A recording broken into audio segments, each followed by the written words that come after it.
Hello, and welcome to the reading of The Glass Dog by Frank Baum. It's the second story of the 4-story series that I'm going to be reading by this author, and I hope you enjoy it. So without further ado, I shall begin.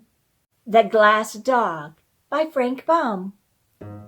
An accomplished wizard once lived on the top floor of a tenement house and passed his time in thoughtful study and studious thought. What he didn't know about wizardry was hardly worth knowing, for he possessed all the books and recipes of all the wizards who had lived before him, and moreover, he had invented several wizardments himself. This admirable person would have been completely happy but for the numerous interruptions to his studies caused by folk who come to consult him about their troubles, in which he was not interested, and by the loud knocks of the iceman, the milkman, the baker's boy, the laundryman, and the peanut woman. He never dealt with any of these people, but they rapped at his door every day to see him about this or that, or try to sell him their wares.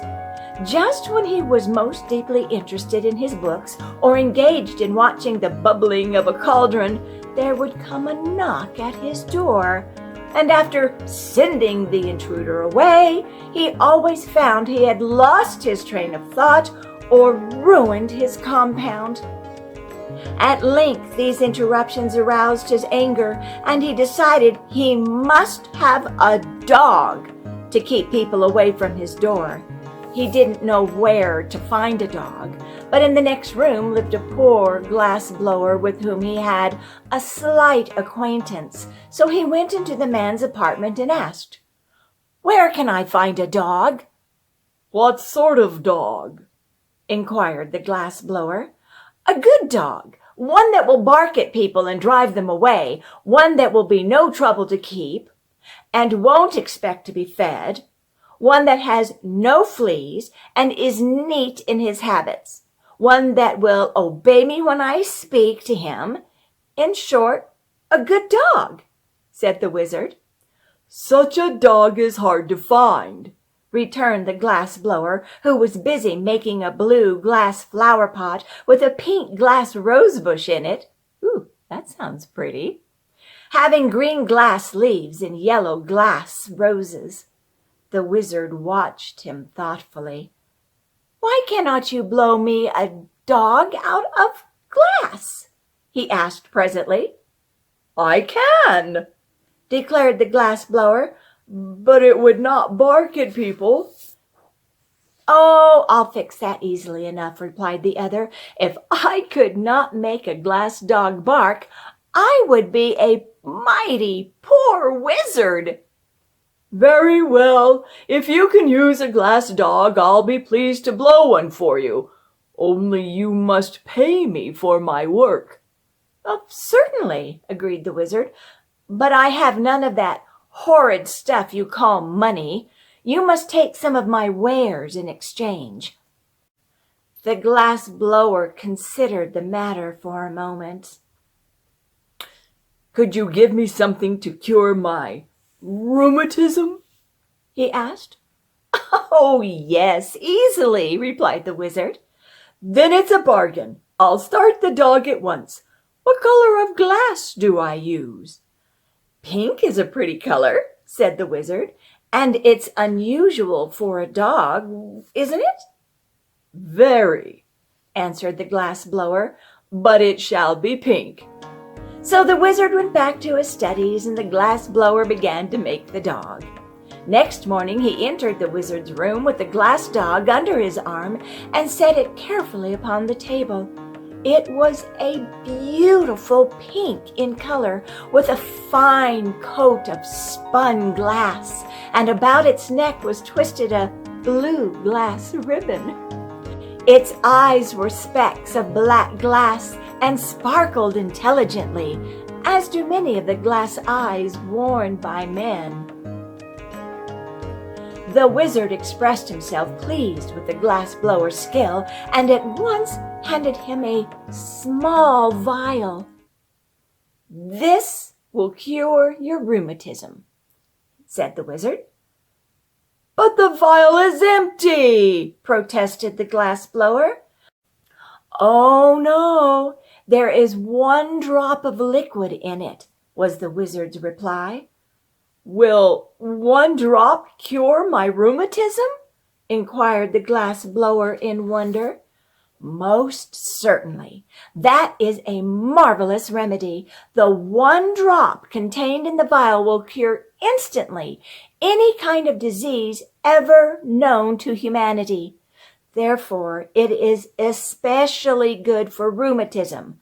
But guard it well, for it is the only drop of its kind in the world, and I have forgotten the recipe." "Thank you," said the glass blower, and went back to his room. Then the wizard cast a whizzy spell and mumbled several very learned words in the wizardese language over the glass dog, whereupon the little animal first wagged its tail from side to side, then winked its left eye knowingly, and at last began barking in a most frightful manner. That is, when you stop to consider the noise came from a pink glass dog. There is something almost astonishing in the magic arts of wizards, unless, of course, you know how to do the things yourself, when you are not expected to be surprised at them. The wizard was as delighted as a schoolteacher at the success of his spell, although he was not astonished. Immediately he placed the dog outside his door, where it would bark at anyone who dared knock, and so disturb the studies of its master. The glass blower, on returning to his room, decided not to use the 1 drop of wizard cure all just then. "My rheumatism is better today," he reflected, "and I will be wise to save the medication for a time when I am very ill, when it will be of more service to me." So he placed the vial in his cupboard and went to work blowing more roses out of glass. Presently he happened to think the medicine might not keep, so he started to ask the wizard about it. But when he reached the door, the glass dog barked so fiercely that he dared not knock, and returned in great haste to his own room. Indeed, the poor man was quite upset at so unfriendly a reception from the dog he himself had carefully and skillfully made. The next morning, as he read his newspaper, he noticed an article stating that the beautiful Miss Midas, the richest young lady in town, was very ill, and the doctors had given up hope of her recovery. Oh dear. The glass blower, although miserably poor, hard-working, and homely of feature, was a man of ideas. He suddenly recollected his precious medicine and determined to use it to better advantage than relieving his own ills. He dressed himself in his best clothes, brushed his hair, combed his whiskers, washed his hands, tied his necktie, blackened his shoes, and sponged his vest, and then put the vial of magic cure-all in his pocket. Next, he locked his door, went downstairs, and walked through the streets to the grand mansion where the wealthy Miss Midas resided. Oh, what a wonderful man he is! What a joy that he is going to do something for someone else other than himself. Good for him. The butler opened the door and said, "No soaps, no chromos, no vegetables, no hair oil, no books, no baking powder. My young lady is dying, and we're well supplied for the funeral." The glass blower was grieved at being taken for a peddler.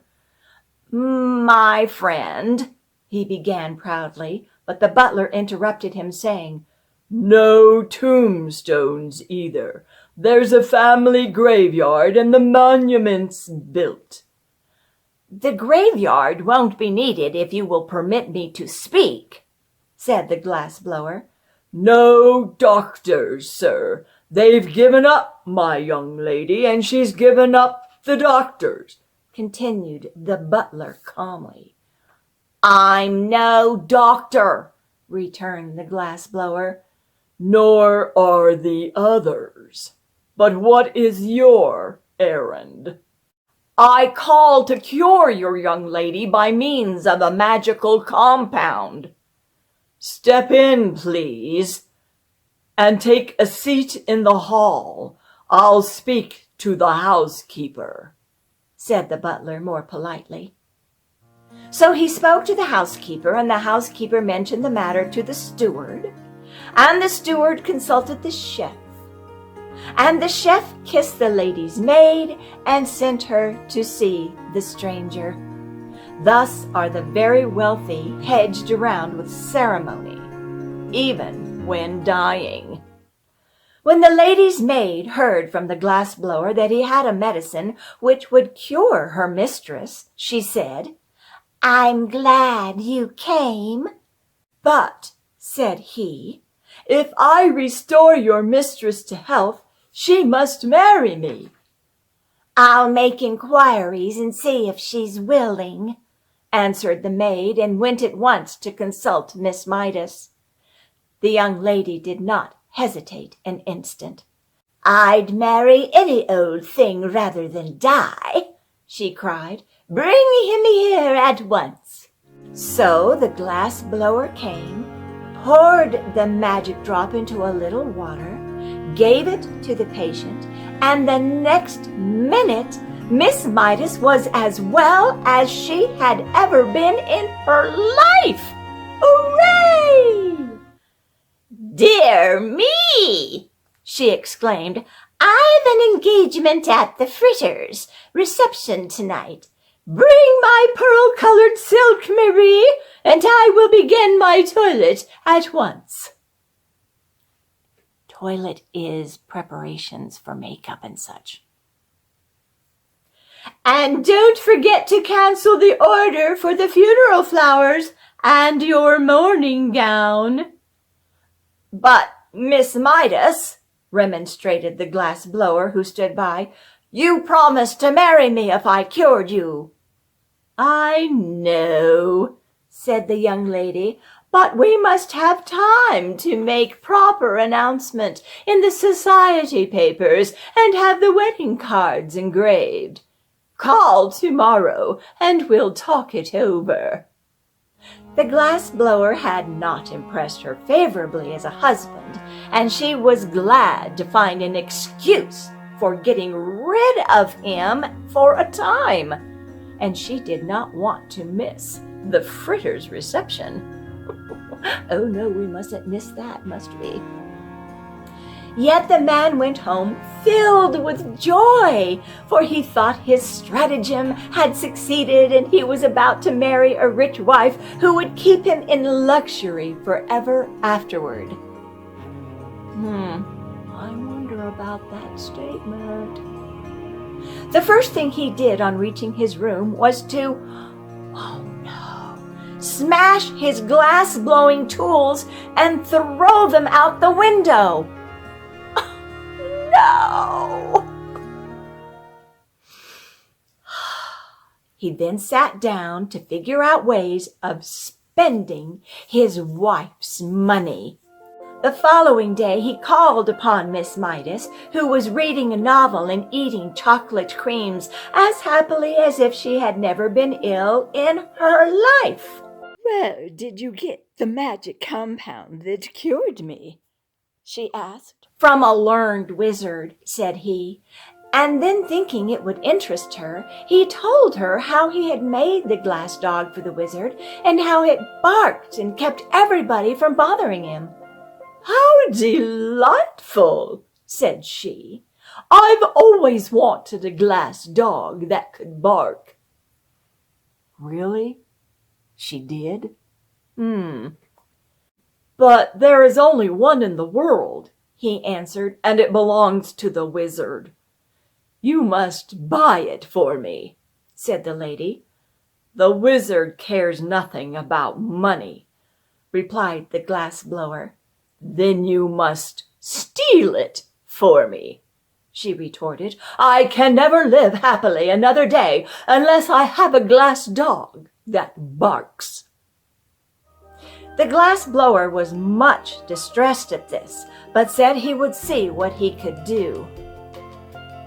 For a man should always try to please his wife, and Miss Midas has promised to marry him within a week. On his way home, he purchased a heavy sack, and when he passed the wizard's door and the pink glass dog ran out to bark at him, he threw the sack over the dog, tied the opening with a piece of twine, and carried him away to his own room. The next day he sent the sack by messenger boy to Miss Midas with his compliments. And later in the afternoon he called upon her in person, feeling quite sure he would be received with gratitude for stealing the dog she so greatly desired. But when he came to the door and the butler opened it, what was his amazement to see the glass dog rush out and begin barking at him furiously. "Call off your dog!" he shouted in terror. "I can't, sir," answered the butler. "My young lady has ordered the glass dog to bark whenever you call here. You'd better look out, sir," he added, "for if it bites you, you may have glassophobia."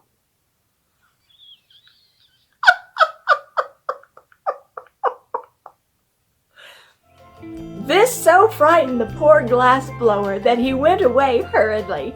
But he stopped at a drugstore and put his last dime in the telephone box so he could talk to Miss Midas without being bitten by the dog.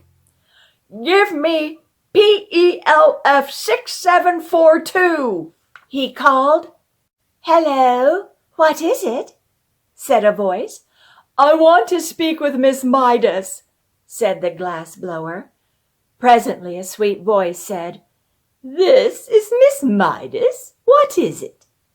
"Why have you treated me so cruelly and set the glass dog on me?" asked the poor fellow. "Well, to tell the truth," said the lady, "I don't like your looks. Your cheeks are pale and baggy. Your hair is coarse and long. Your eyes are small and red. Your hands are big and rough, and you are bow-legged."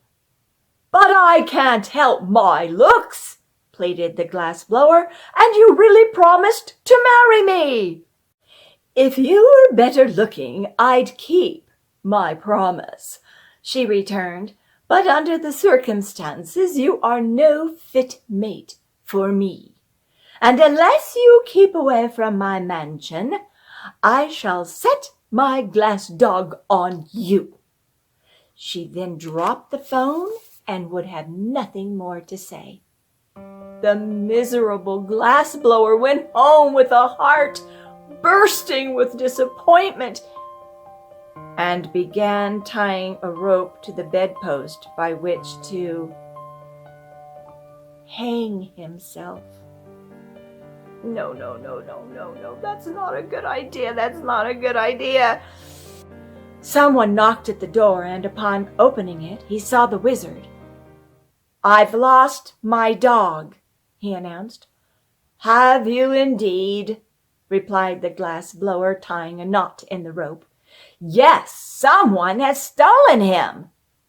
"That's too bad," declared the glass blower indifferently. "You must make me another," said the wizard. "But I cannot. I've thrown away my tools." "Then what shall I do?" asked the wizard. "I do not know unless you offer a reward for the dog."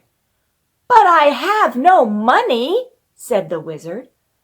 "Offer some of your compounds then," suggested the glass blower, who was making a noose in the rope for his head to go through. No, no, no.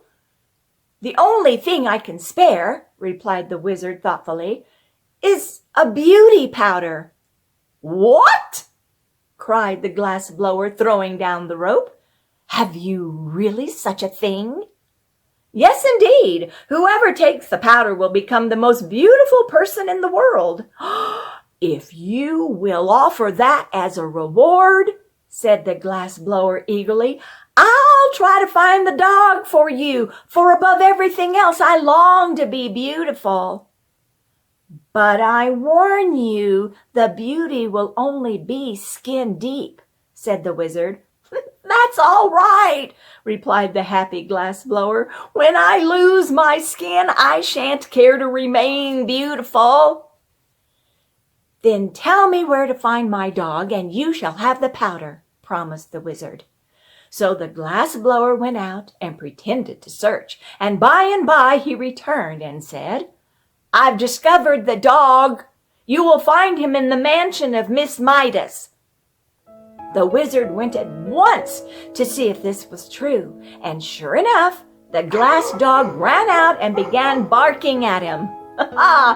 Then the wizard spread out his hands and chanted a magic spell, which sent the dog fast asleep. When he picked him up and carried him to his own room on the top floor of the tenement house. Afterward, he carried the beauty powder to the glass blower as a reward, and the fellow immediately swallowed it and became the most beautiful man in the world. The next time he called upon Miss Midas, there was no dog to bark at him, and when the young lady saw him, she fell in love with his beauty at once. If only you were a count or a prince, she sighed, I'd willingly marry you. But I am a prince, he answered, the prince of dog blowers. Ah, said she, then if you are willing to accept an allowance of $4 a week, I'll order the wedding cards engraved. The man hesitated, but when he thought of the rope hanging from his bedpost, he consented to the terms. So they were married, and the bride was very jealous of her husband's beauty and led him a dog's life. So he managed to get into debt and made her miserable in return. As for the glass dog, the wizard set him barking again by means of his wizardness and put him outside his door. I suppose he is there yet, and am rather sorry, for I should like to consult with the wizard about the moral to this story. The end. Yeah, it's unusual. It's weird. But it was kind of crafty, don't you think? But I hope you enjoyed this story. And if you give me a moment, we'll find out what the next story is going to be. I have my magic bucket here with the two more stories in there. Let's see which one I'm going to kind of grab them up a little bit. Which one is this one? So this one is going to be